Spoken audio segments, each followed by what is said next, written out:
திருவண்ணாமலை மாவட்டம் வந்தவாசி அடுத்த பெருதூர் கிராமத்தில் அமைந்துள்ள ஆறுமுக முருகன் கோவில் கும்பாபிஷேக விழாவில் நாடாளுமன்ற உறுப்பினர் தரணிவேந்தன் மற்றும் சட்டமன்ற உறுப்பினர் அம்பேத்குமார் ஆகியோர் கலந்து கொண்டு சிறப்பித்தனர். இந்த கும்பாபிஷேக விழாவில் வந்தவாசி மட்டுமின்றி சென்னை, மருதாடு, மங்கநல்லூர், வள்ளூர் ஆகிய பகுதிகளிலிருந்து ஏராளமான பக்தர்கள் கலந்து கொண்டு வழிபாடு செய்தனர். திருவண்ணாமலை மாவட்டம் வந்தவாசியில் உள்ள தனியார் கல்லூரியில் அரசு சார்பில் கர்ப்பிணி பெண்களுக்கு சமுதாய வளைகாப்பு விழா நடைபெற்றது.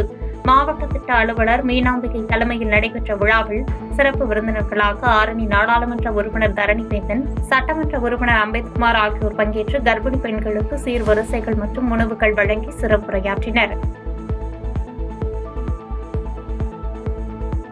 திருவண்ணாமலை வடக்கு மாவட்ட திமுக அலுவலக வளாகத்தில் வடக்கு மாவட்ட பொறியாளர் அணியின் ஒன்றிய நகர பேரூர் கழக அமைப்பாளர், துணை அமைப்பாளர் தேர்வுக்கான நேர்காணல் நிகழ்ச்சி திருவண்ணாமலை வடக்கு மாவட்ட செயலாளரும் ஆரணி தொகுதி நாடாளுமன்ற உறுப்பினருமான எம்.எஸ். தரணிவேந்தன் தலைமையில் நடைபெற்றது.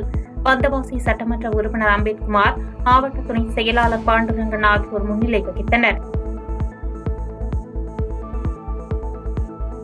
திருவண்ணாமலை மாவட்டம் வந்தவாசி அருகே ஒசூர் கிராமத்தில் வன்னியர் சங்க முழுநிலவு சித்திரை திருநாள் மாநாடு ஆலோசனைக் கூட்டம் நடைபெற்றது.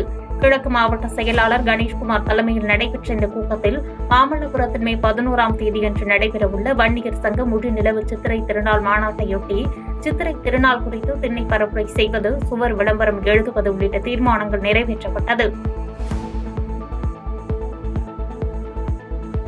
திருவண்ணாமலை மாவட்டம் ஆரணி டவுன் வண்டி வீதியில் பயணிகளுடன் சென்று கொண்டிருந்த அரசு பேருந்து பழுதடைந்து சாலையில் நின்றதால் பேருந்தில் பயணித்த பயணிகள் 50 பேர் சிரமத்திற்கு உள்ளாகினர். இந்நிலையில் பேருந்துகளை உரிய ஆய்வு செய்து இயக்க வேண்டும் என்று கோரிக்கை எழுந்துள்ளது. திருவண்ணாமலை மாவட்டம் ஆரணியில் பிரசித்தி பெற்ற ஸ்ரீ கைலாசநாதர் ஆலயம் அருகே மருத்துவ கழிவுகள் கொட்டப்படுவதால் சுகாதார சீர்கேடு ஏற்படும் அபாயம் உள்ளது. மேலும் இந்த மருத்துவ கழிவுகளை கால்நடைகள் உண்பதால் கால்நடைகளுக்கு உடல்நலம் பாதிக்கப்பட்டு வருவதாக குற்றம் சாட்டும் பொதுமக்கள் மருத்துவ மற்றும் குப்பை கழிவுகளை கொட்டுபவர்கள் மீது உரிய நடவடிக்கை எடுக்க வேண்டும் என்று கோரிக்கை வைத்துள்ளனர்.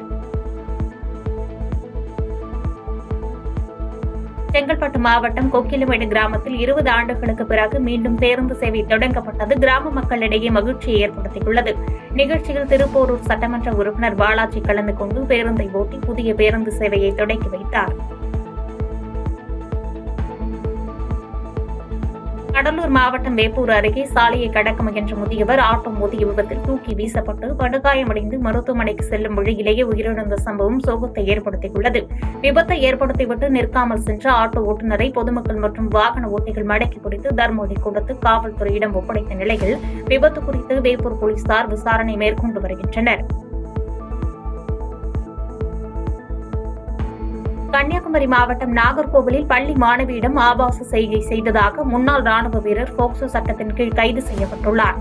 பாதிக்கப்பட்ட மாணவியின் பெற்றோர் நாகர்கோவில் அனைத்து மகளிர் காவல் நிலையத்தில் அளித்த புகாரின் பேரில் போலீசார் முன்னாள் ராணுவ வீரரான தங்கம் என்பவரை கைது செய்து சிறையில் அடைத்தனர்.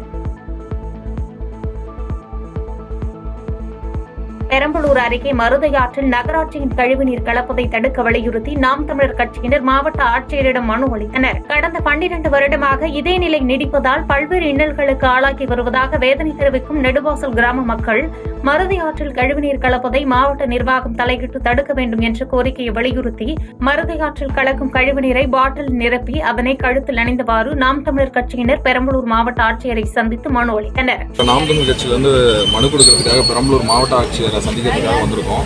எதற்காகனா, நம்ம பெரம்பலூர் மாவட்டத்தில் ஓடுற மருதையாரை பெரம்பலூர் மாவட்ட நகராட்சியே அதை சேதப்படுத்தி அதை ரொம்ப மோசமான நிலைமையில வச்சிருக்காங்க. முக்கியமாக அந்த நெடுவாசல் பாதாள சக்கர பிரச்சனையால தான் அந்த ஆறு ரொம்ப மோசமான நிலைமையில இருக்கு அப்படின்னு நாங்கள் குற்றச்சாட்டு பண்றோம். இதுல என்னன்னா, பெரம்பலூர் மாவட்டம் பெரம்பலூர் நகராட்சிக்கு உட்பட்ட 21 வார்டில் இருக்கிற கழிவு நீரையுமே அவங்க சுத்திகரிப்பு நிலையம் மூலயமாக சுத்திகரித்து அதை மருதையாற்றில் விடுறாங்க. அதை 2013 அவங்க செயல்பாட்டு கொண்டு வராங்க. கொண்டுகிட்டு வரும்போது அவங்க என்ன சொல்கிறாங்கன்னா, அந்த ஊர் மக்கள்லாம் அதை எதிர்க்கும் போது இல்ல இந்த தண்ணியை நாங்க முழுசா சுத்திகரிச்சு தரோம், அப்படிங்கும்போது இந்த தண்ணியை நீங்க குடிக்கலாம், குளிக்கலாம், விவசாயத்துக்கு பயன்படுத்தலாம் அப்படின்னு சொல்லி அவங்க வாக்குறுதி தராங்க. அப்பயுமே அந்த மக்கள் தொடர்ச்சியா போராடுறாங்க. அப்போதைக்கு அந்த இப்படிப்பட்ட ஒரு வாக்குறுதியை கொடுத்துட்டு இன்னும் கொஞ்ச நாள்லயே அந்த ஊர் முழுக்க துர்நாற்றம் வீசுது. அங்க இருக்கிற மக்களுக்கு நிறைய நோய்கள் வருது, கால்நடைகளுக்கு பெரிய நோய்கள் வருது. அந்த ஊர் வழியா யாருமே ஊர்ல மக்கள் வசிக்கவும் முடியாது, அந்த ஊர் வழியா யாரும் கடந்து கூட செல்ல முடியாத நிலைமைக்கு துர்நாற்றம் வீசுது.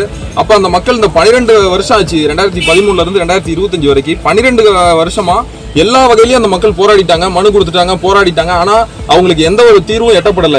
பாதகம் செய்பவரை கண்டால் நாம் பயம் கொள்ளலாகாது பாப்பா, மோதி மிதித்து விடு பாப்பா, அவர் முகத்தில் உமிழ்ந்து விடு பாப்பா. அண்மை செய்திகளை உடனுக்குடன் தெரிந்து கொள்ள இணைந்திருங்கள் எம் நாடு தொலைக்காட்சியுடன்.